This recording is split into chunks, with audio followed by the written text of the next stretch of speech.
Welcome back to a sleepy Bismarck Bismarck Prairie Heights preview. See, I've already got something in my throat here. I'm here with Karl. Thanks for joining us again, as always.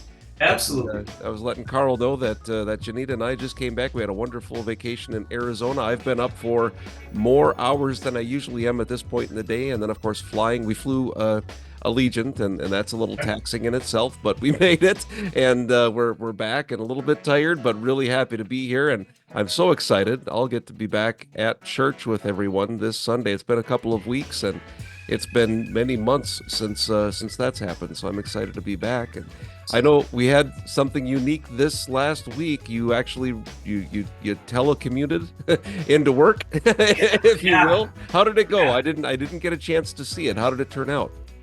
I think, well, from my end, Yeah. and I talked to quite a few people that were present, physically present, and they talked more about the message, the context of the message. So that's good. So, Yeah. and nobody really saw it as a deterring factor or detriment or distraction. Good. There were some things that Matt and Dustin, Jacob, and then on the Fargo end, Kale and Kara. And I'd love to throw myself in there and say, yeah, we were problem solving. I listened and I know all the words they're saying. I've heard Sure. all of those before, just not in that order. But we're talking about some, I know there's something about hardwiring because there's a little bit of a max headroom freeze up, and that's a reference not everybody's going to get. But I got it. Yep. Thank you. Of a We're gonna certain do age. wiring and a couple other things. I know. Yeah. We're going to take the camera back a little bit. So my hands, because I talk to my hands, obviously, there it is. But no, I think it went really well. And for an option to maintain consistency Yeah. and we can stay in series, and we haven't really had any issues with it this year, but when weather's an issue, this is a Right. fantastic option. Yeah. So I think, and I mean, you can talk with others this Sunday, but I think it went really, really well. Good trial So run. I'm So really excited about a it. question I've had, and let me know if we're not going to be talking about this, but the question I had, will we do the reverse also? Will we have it so that you can broadcast from Bismarck back to the Fargo group? Is that something that we're considering, or is that not needed yet? We could do that and actually that's not so far from discussions we've had, but it wasn't Fargo that we were talking about. Yeah. Fargo, we have our service on Saturdays. Oh, okay. So if we ever did do something on a Sunday and I was there, it would definitely be a viable option. But for the way we have things set up,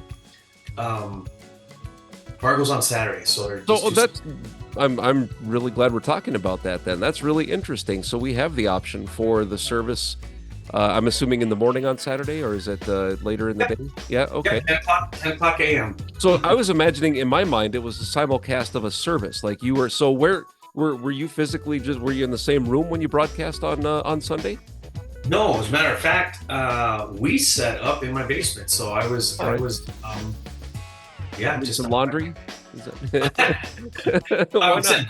I was thinking about doing laundry. I also thought about doing some dishes, but There you go. Yeah. Well, fantastic. I'm glad we're moving in that direction. Anybody that knows much about me knows I'm a tech guy, and the more we can add in, as long as it's solid and working right, and obviously there's going to be kinks no matter how we do it. There's always something, but I'm a big fan of moving forward, and I know you began the characters series, and we're continuing that this week as well, right?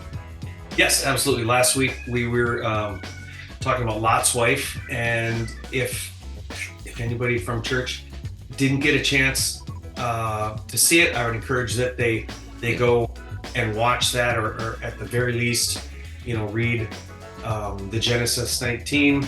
And now it's escaping me. Might just want to go watch the video, because I'm kind of already working on this week. This week we're going to be talking about, and this is also a 19, it's Luke 19. We're going to be talking about Zacchaeus. And most people who spent any time in Sunday school know one thing about Zacchaeus, if only one thing, and that was he was a wee little man, a wee little man was he. Huh. His name is even escaping me. That's interesting. I've been through the Bible a few times. I promise I went to Sunday school. I was a good boy. but I don't remember the story. So I'm very curious how that'll come together then this week. Yeah, he's the one that climbed up. He was a tax collector. Yeah. Climbed up. All right. Yep. Got it. I just didn't put his name together with the character. Yeah, Zacchaeus. Cool. Yeah. So we're gonna be looking at Zacchaeus, and going through this, there's some really, I mean, immediately practical application stuff for contemporary churchgoers, contemporary Christians, that all this stuff can apply right away. Lot's wife, same way. I really like when scripture can tie you to old, relate you with the old, but then immediately apply stuff too. Because if we're just reading scripture as something that happened 2,000 years ago, 4,000 years ago, 6,000 years ago, it's more like a history lesson. Yeah. But I honestly believe that scripture, all scripture, is for us to either learn from or live by, I guess would be kind of the way to say it. So I'm really excited. There's a message in most anything, I think, if we're open to it. And I think that's an important part about our mental and emotional health as we think about the church family and the services that we have and the time we have together. I know for myself, when I'm at peace, when I've dealt with things that are bothering me or given my anxiety over to God, I find that the message is a little bit more clear. And to be honest, and nothing against you, Karl, but it doesn't have as much to do with you as me in those situations, right? Like, I need to be in the right mind to hear whatever that message God has for me that day. So I think that's important for all of us to keep in mind. A couple other things, today is February 14th, so happy Valentine's Day.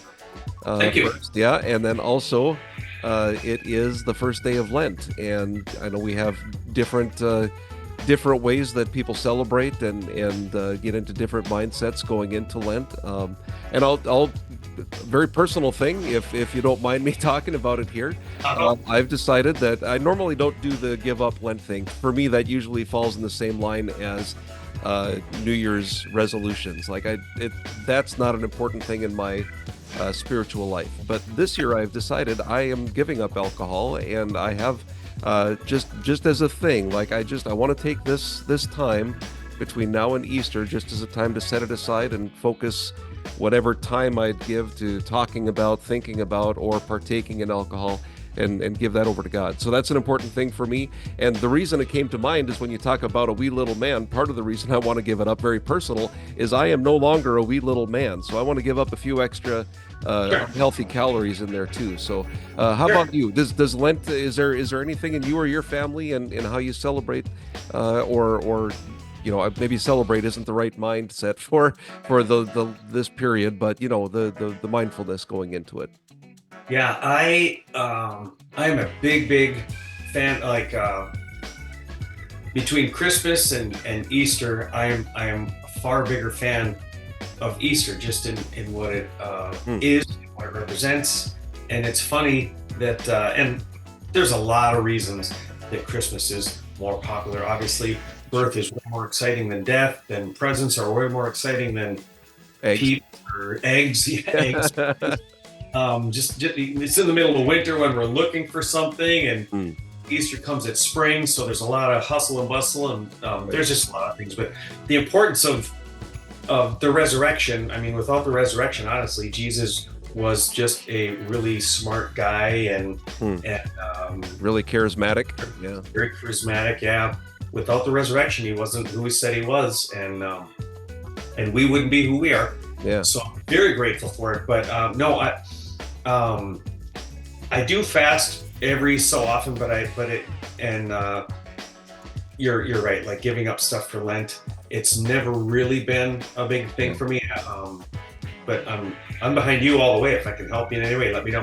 I appreciate that. So yeah, and not looking for anything with that, but I appreciate that. It's just, of course, accountability is important to me, and I think we've all got different ways that we can go about it. And as you and many of our viewers here know, I tend to process things by talking about them, and sometimes it just comes out. So there you go. Yeah. So looking forward to this Sunday. Also, I have definitely not given up good food. We're doing the Chili Cookoff. We're making that happen on Sunday. Now, are you planning to be a participant as a contestant or as a judge or somewhere in between? I'm definitely going to be a judge because I think everybody judges, right? Yep, that's right. Yep. And my wife and I've talked about it, and we're trying to figure out the logistics Mm. because I made some chili for Super Bowl Sunday that for this household was pretty outstanding. It was the best chili made that day. How many chilies were made that day?